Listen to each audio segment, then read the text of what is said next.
So let's start. You just introduce yourself, if you would, please. Okay, I'm William Burrus. I was born in Wheeling in 1936 on 12th Street to William Burrus Sr. and Gertrude Burrus, and spent the major portion of my childhood in Wheeling. I was put into foster care, my sister and I, when I was about 2 years old, so about 1936. And during that period, I went from Columbus to Indianapolis to Bel Air, several cities, until I came back to Wheeling in 1939.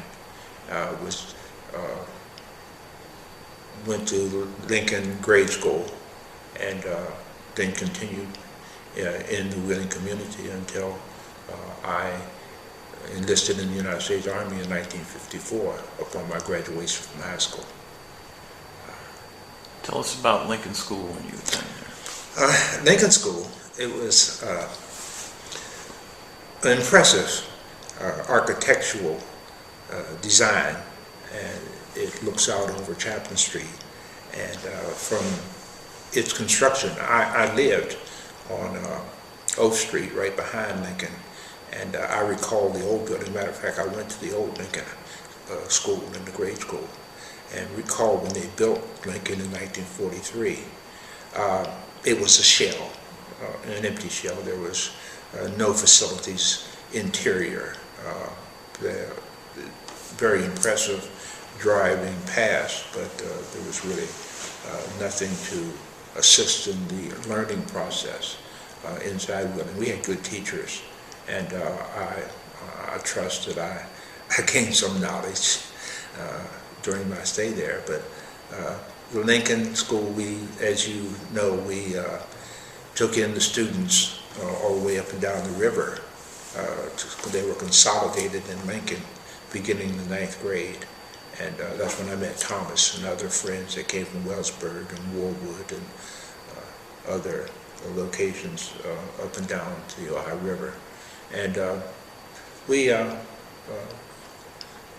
it fulfilled its basic objectives of teaching us the basics of existence in the United States and within the world as human beings.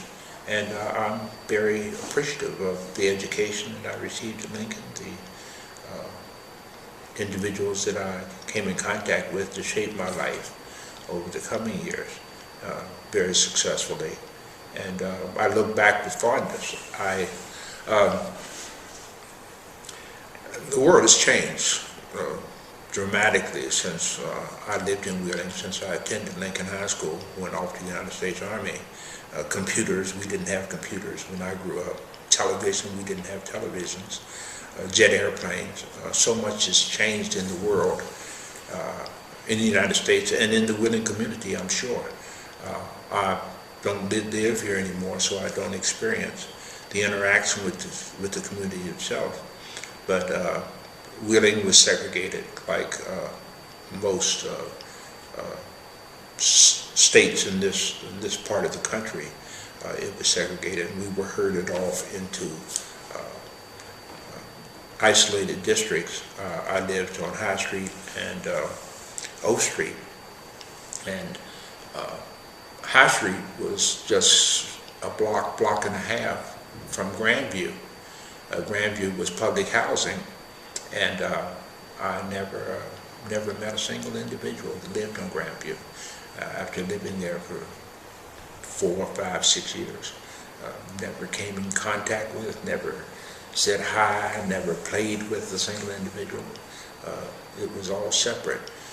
My family owned a newsstand on Chapman Street that is now a senior citizens home. The property has been consolidated into senior citizens development now, but we owned a newsstand there right across from the Pythian building. And I worked there selling newspapers and magazines in the evening hours. And then my father was always trying to better our conditions, so he was always seeking other employment. He owned the hairdressing salon, and my stepmother worked there, and my father worked there. He went to Columbus and got his license, and came back and performed that service in the community. But he was always trying to better himself, so he had a number of part-time jobs, and he always included me in his jobs. He had a custodian job at Horn's department store, and that became my employment because I had to help him every day. And then he had a custodian job at Fulton National Bank out in Fulton, right down at the end of the hill there, and that became my employment.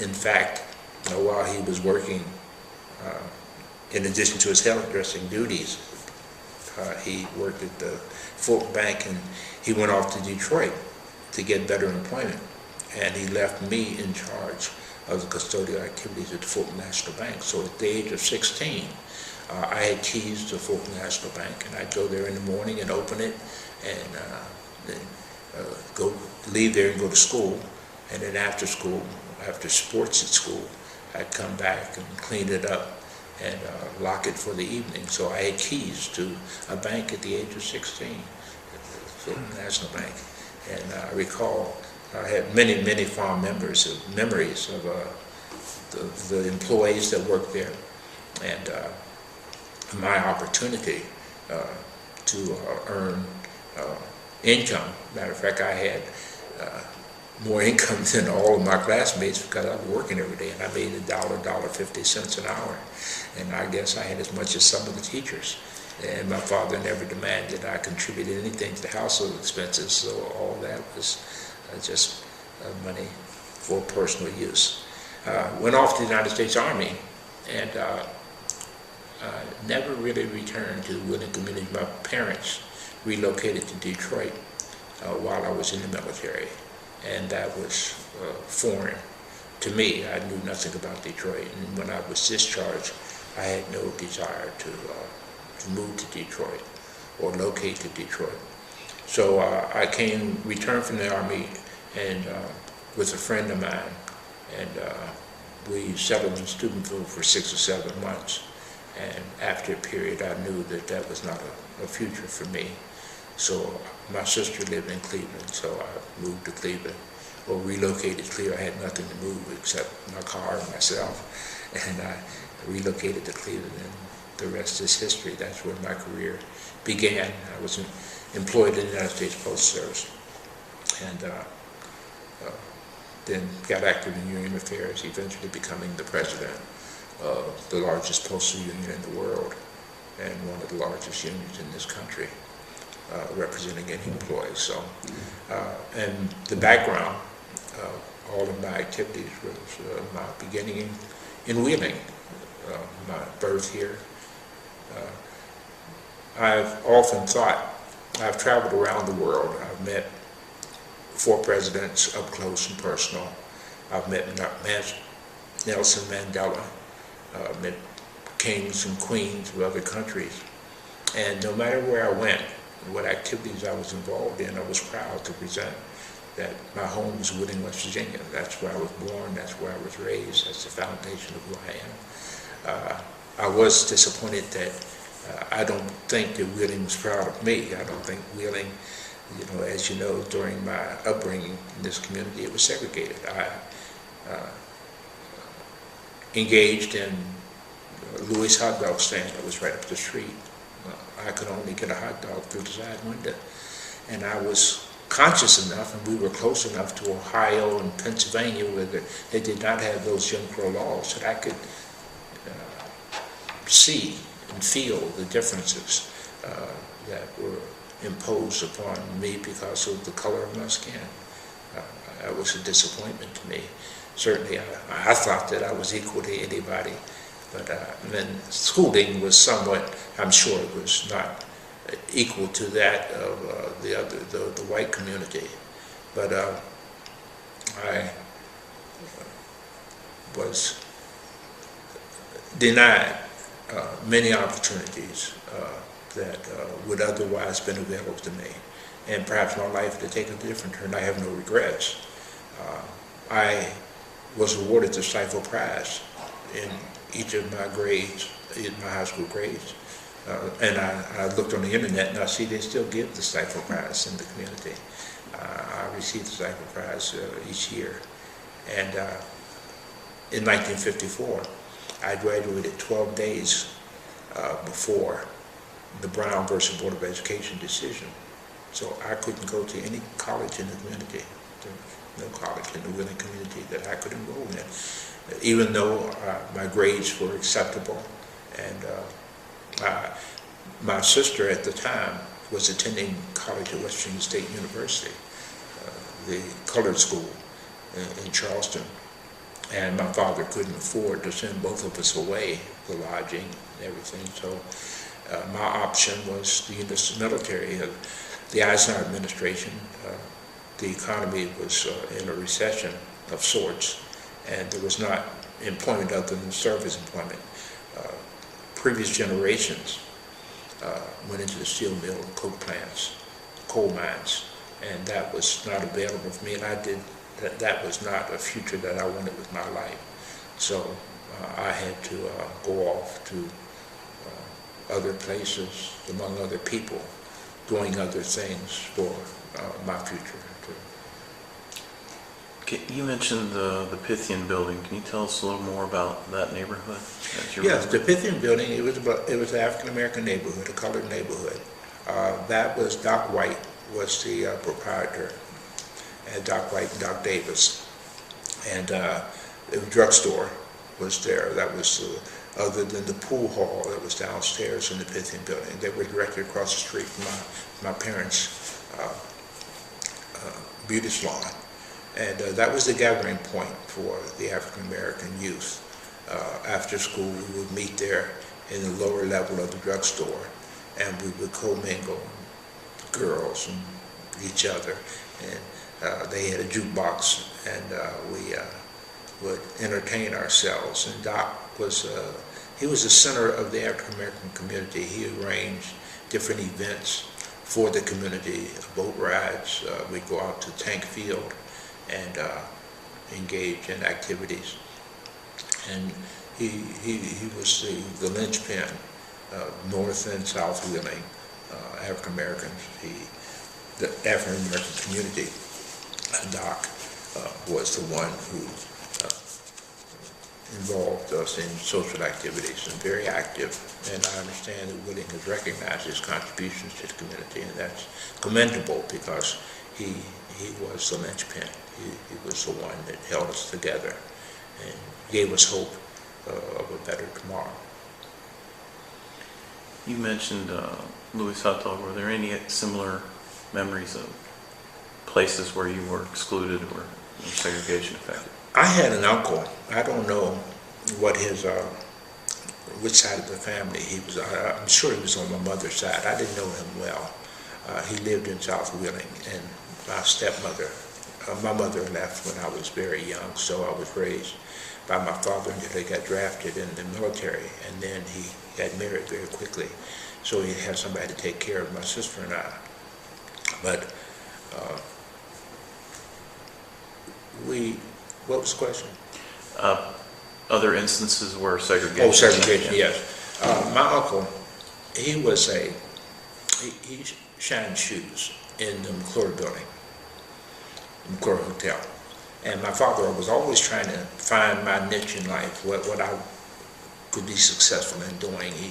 He gave me piano lessons, and he arranged piano lessons for me, tap dancing lessons, building with erector equipment.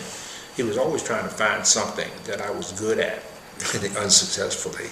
But he sent me down to McClure to work with my uncle, and he was shining shoes, and it was demeaning to me. And in the McClure Hotel, they had colored restrooms, and I was about 12 years old, I guess, and it was so demeaning to me that here I was forced in the hotel to assist my uncle in shining shoes, and I couldn't even use the restroom. I couldn't use the other restroom. And we had, I think it even had colored water fountains. I think it had signs on the water fountains.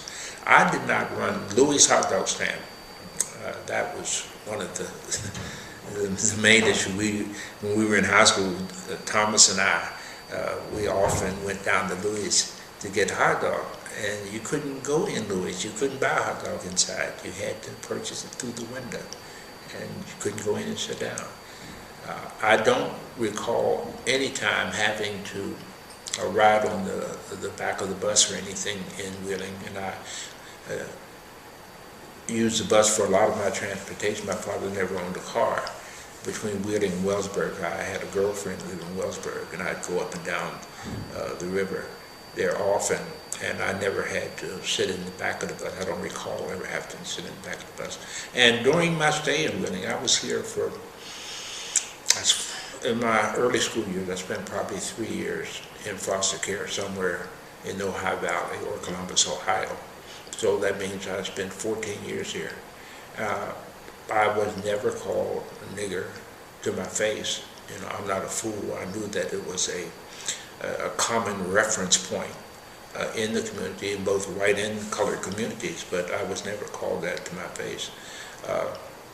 And there was never any animosity or hostile relationships between myself and or people that I knew in the white community, but we just didn't interact.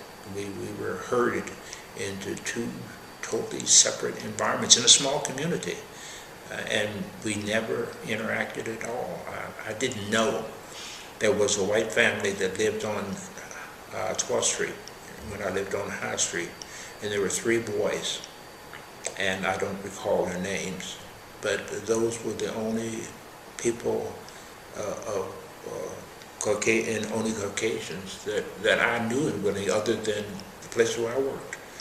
Certainly at Fulton National Bank, being the custodian there, I knew the tellers, and I knew Mr. Neff was the CEO.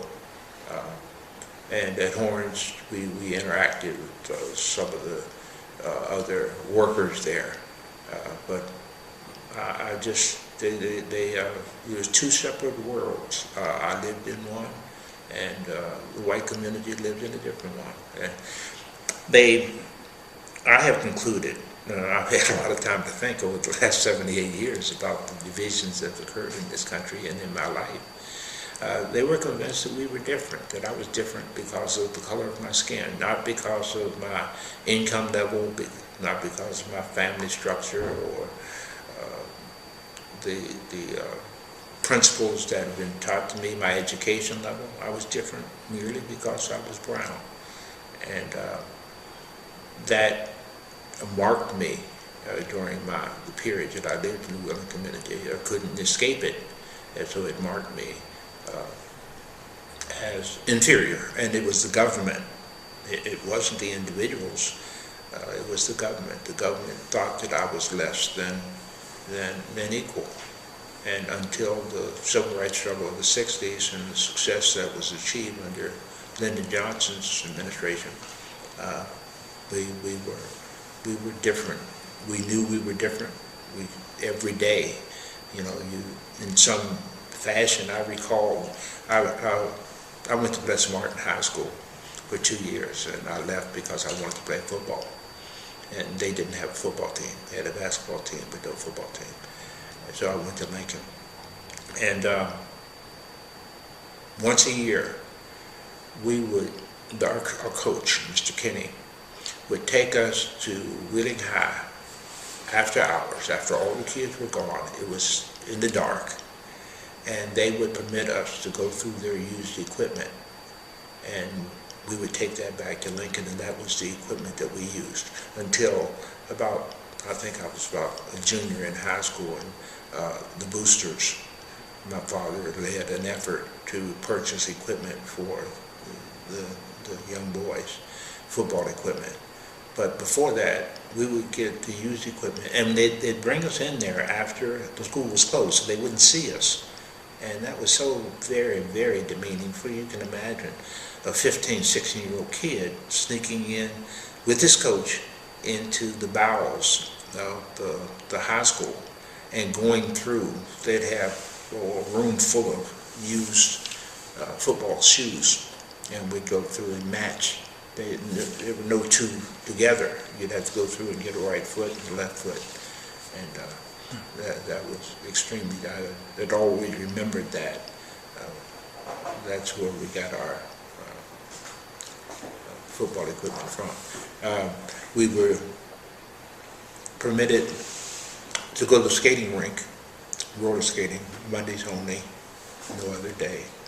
During the war, World War II, they opened a movie theater in the Pythian building for the colored, and we were denied admittance at the other, the main theater downtown, and we're not permitted for readmittance in that until, I think it was shortly before I left Wheeling, perhaps 52, 51, 52, somewhere around there. But we were denied admittance at the movie theater, and roller skating only one day a week on Monday. And when I enrolled in the Army, I was really following my friend Donald Turner, his classmate. He and I were very close, and we decided we were going to go into the Army. And I had asked you in one of our email exchanges or phone conversations what the recruiting station, United Army, in this building.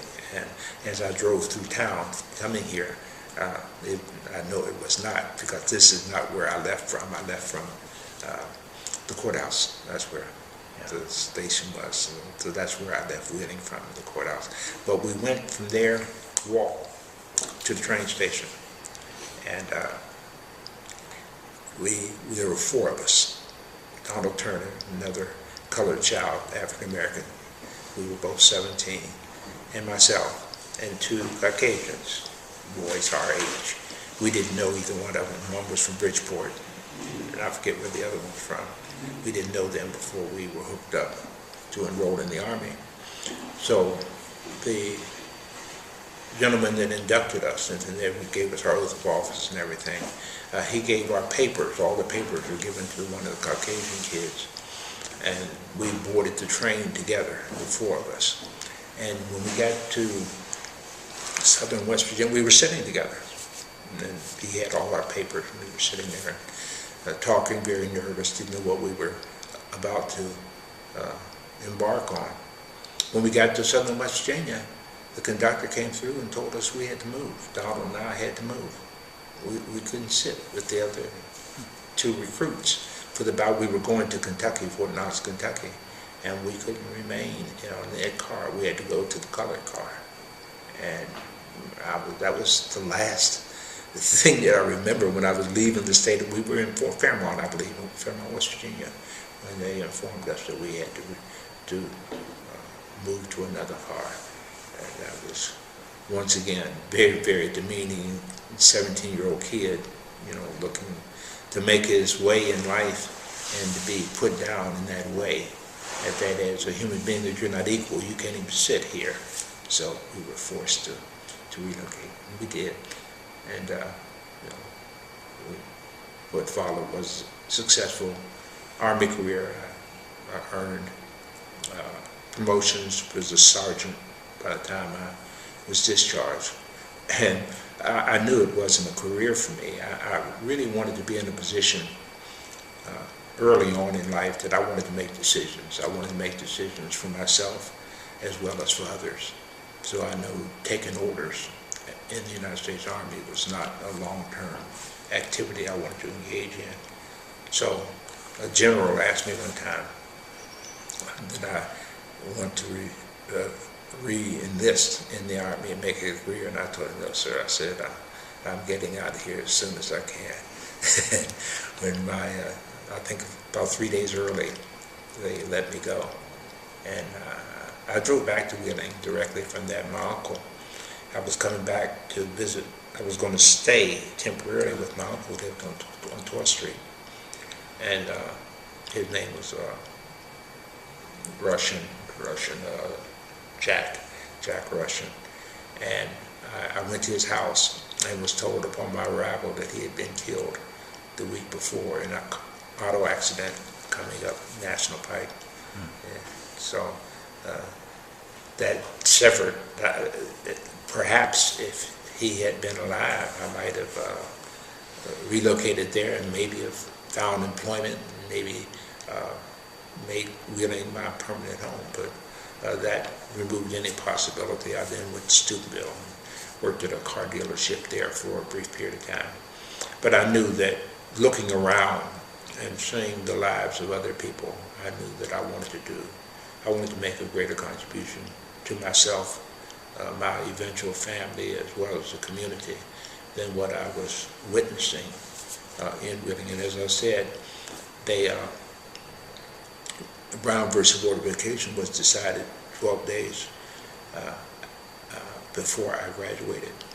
I didn't know anything about it. I mean, it was not a subject that we discussed in high school, integration of schools. So when I left, I didn't know that the law had changed. And as you know, Wheeling, the governor, I give him credit, he gave the students the option the year after I graduated in 1955. They could either go back to Lincoln or they could go integrate, and they didn't truly integrate by law until 1956, 2 years later. And they didn't change the law until 1990. That was 1956. The law remained on the books, and it said colored students and white students shall not attend the same schools anywhere in the state. And they left it on the books until 1990, even though in 1956 they did in fact integrate the schools. And many of those young classmates of mine, those that came after me, they had the good fortune of being able to go and get better education. I don't know how my life would have changed. It couldn't have been any more fruitful, but I probably would have been an engineer, an architect. That's where my educational leanings were. Those were my favorite activities and subjects if I had been given the opportunity. But no complaints, because I had a very, very successful career just representing other workers. But this is my home, and I have traveled around the world representing postal employees. I've been invited to every country in the world: China, Japan, Australia, all of Europe, as a representative for postal employees, American postal employees. And everybody loves the United States. And as I said in some prepared remarks that I made, no matter how critical I have been and I am when given the opportunity of the community that I grew up in, that it didn't adopt me the same as I adopted it.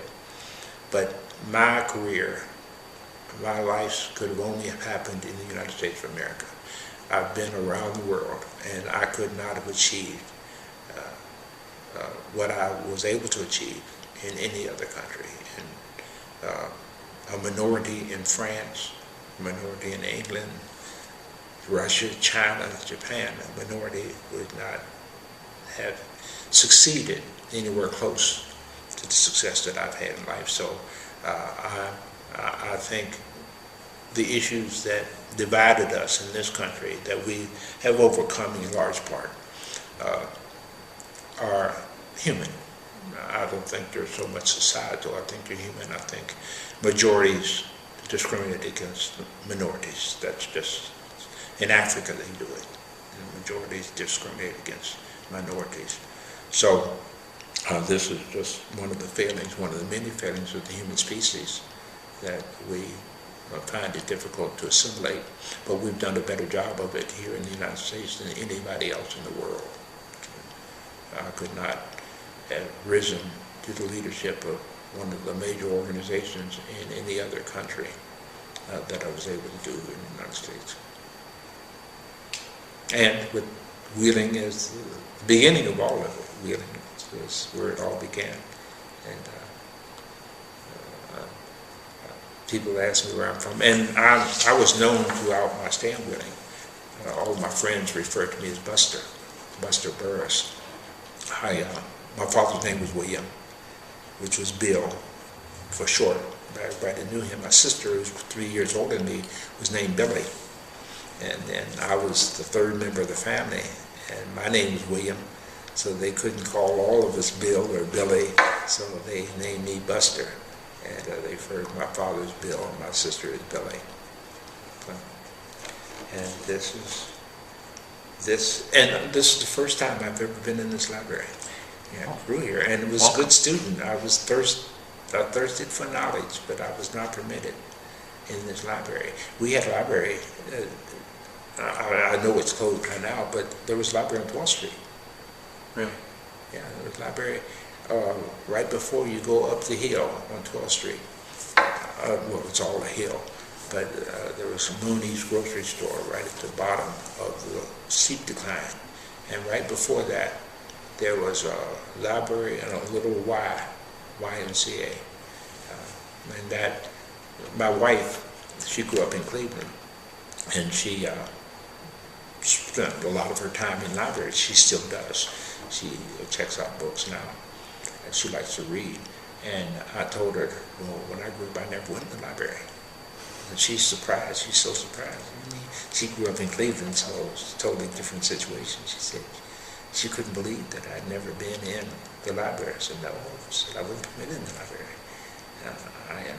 And the one up on 12th Street, I went in there maybe once or twice, but I don't recall it being a part of our curriculum. It wasn't part of our daily interaction in the community, and the teachers never encouraged us to go there to do any research or anything. So I didn't know where it was. I got directions from the hotel, and then I tried to follow those directions, and I've got navigation in my car, but it was not. I wasn't following it that well, so it was hard to find it. And I asked somebody, and I don't know what I'm getting, but they don't put addresses on buildings. And I kept trying to see an address so I could know where I was. Was it on the right side or left side? Was it in front of me or behind me? And no addresses. And the post office normally requires addresses on the external facade of the building, but I didn't see any. And it jumped up on me as I was driving down on 16th Street. All of a sudden, there it was. And I assume by the architecture and the brick, I imagine it's been here for a long time. This particular library's been here since 1972. Now, there was one down on Market Street. Oh, so it wasn't here when I was here. Not this building. Yeah, this building. This was a railroad yard at that time. But there was one on Market Street over behind the Wheeling High School. Mm-hmm. That's where the old library was. That was excellent. Is there anything else you wanted to talk about before that we haven't covered? You want to talk about your book? Yeah, my book is a biography of my life in Wheeling, and my life as a union official representing postal employees throughout the country. As you probably know, every place the American flag flies, there's a post office. And every community in the country, there is a postal employee somewhere, and multiple, 2, 3, 4. So I represented employees every place in the country, any place where I would go. Matter of fact, the reason I retired was because I was in good health and was still functioning in my job as president of the union. The travel was just so demanding. It's a huge country. This is a big country. And to try to service, we had employees in, I think, 30,000 communities around the country. Every major metropolitan area, every little backwater town, we had a member. We had union members in those communities. So for 30 years, I traveled extensively, trying to service postal employees, trying to improve their conditions in life. And I succeeded dramatically when I assumed leadership in the union. The salary of postal employees was $18,000 a year. When I left, it was $55,000 a year. And when I left, it was a destination for employment. It was not somewhere where a new employee would be seeking other employment. Most postal employees make it a career because it fulfills. It's not much in terms of ambition. You don't satisfy much ambition because there isn't that much upward mobility. There is some, but not a lot. So an overly ambitious person would have to seek employment otherwise or somewhere else. But for postal employees, the vast majority, they obtain employment at postal and remain for their life, for their career. Very disappointed in my successor, who assumed the presidency after me. He broke that tradition, and they now their income has been reduced by somewhere in the neighborhood of $1 million per employee over their career. I thought it was so unfortunate. A lot of young women come in the post office, particularly in major metropolitan areas, and have children, and they are able to send their children to college, buy homes, live a normal American life. That's no longer the case. Now, in this brief period that I've been retired, we achieved that over from 1970 to the year 2000. We were able to elevate the conditions for postal employees, put them in the mainstream America. Thank you. I wonder if Aaron has a question. I guess I was interested that you said you met several presidents and kings and queens, and how, it just, from going to being in this segregated and growing up in this segregated community to then moving into this position, it's just got to be there's such a contrast. And it was contrast, but I have been removed from those demeaning circumstances by 20, 30 years. By the time that I was entertained by President, matter of fact, these cufflinks that I have on, these were given to me by Barack Obama. When I retired, he gave me a set of presidential cufflinks, and I had the opportunity. My wife's brother is a minister, and he has his own church, and the Obama family has come to that church on 2 occasions, the whole family, and we've been able to socialize with them, and I go to church then when he comes. I don't. My wife goes by herself the rest of the time, but I've had the opportunity and the good fortune, Bush, Reagan, Clinton, and Obama, to meet them up personal in small audiences, 6, 8 people, and to have come from where I was on the outside to get on the inside to that extent that I could actually interact with leaders of the free world. I often, when I close my eyes in the evening, I'm just thinking in my own world. I'm thinking how fortunate that I've been in that regard, to start on the outside of the power structure of the country, to have been excluded, because of the color, and then to be able to engage from the inside. It's been rewarding. I've enjoyed it. And as I said, it could only happen in this country, nowhere else, only in America. Do you remember when that transition started happening, from going from being on the outside to, is that when you were in the military? Yes. Afterward? I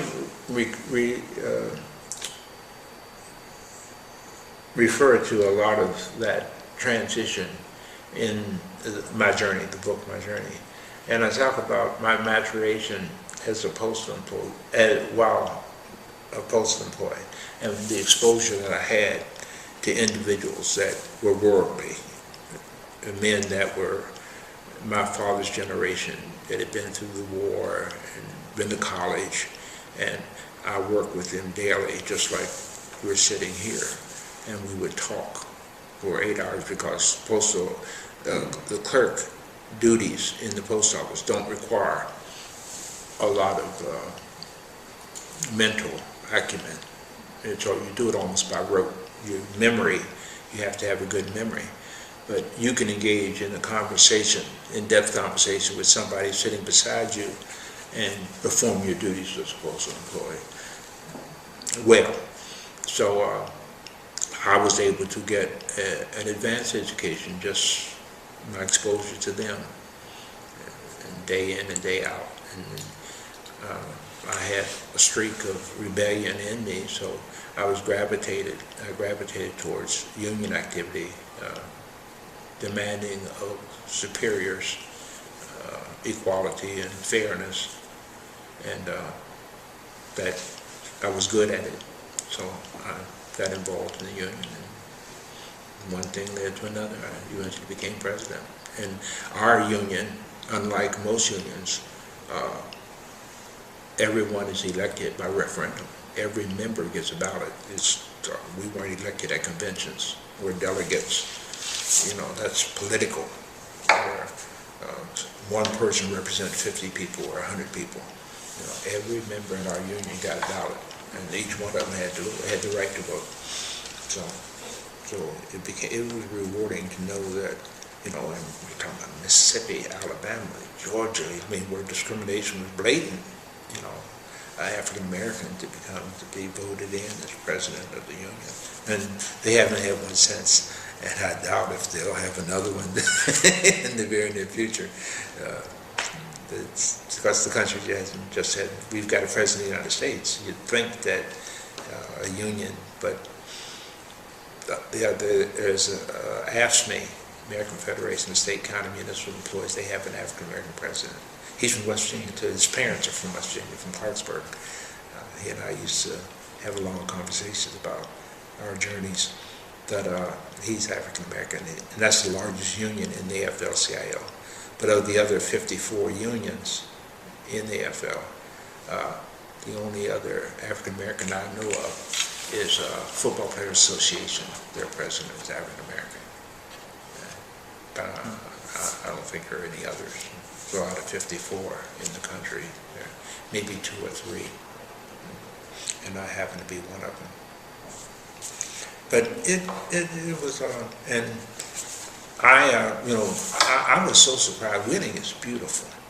You know, we came back for a class reunion a couple of years ago, and we were standing out at Ogilvy Park, and you have the vantage point at the height, and you can look off across the river, and it's such a scenic. You know, I don't understand why they haven't capitalized on the sheer beauty of this area of the country. And I had the opportunity to walk on the football field, and it looked like something out of a picture thing. It's so beautiful. And I said, I didn't remember it being this pretty when I played out here. It looked like a mud field, but it's gorgeous. And I was so impressed with the community.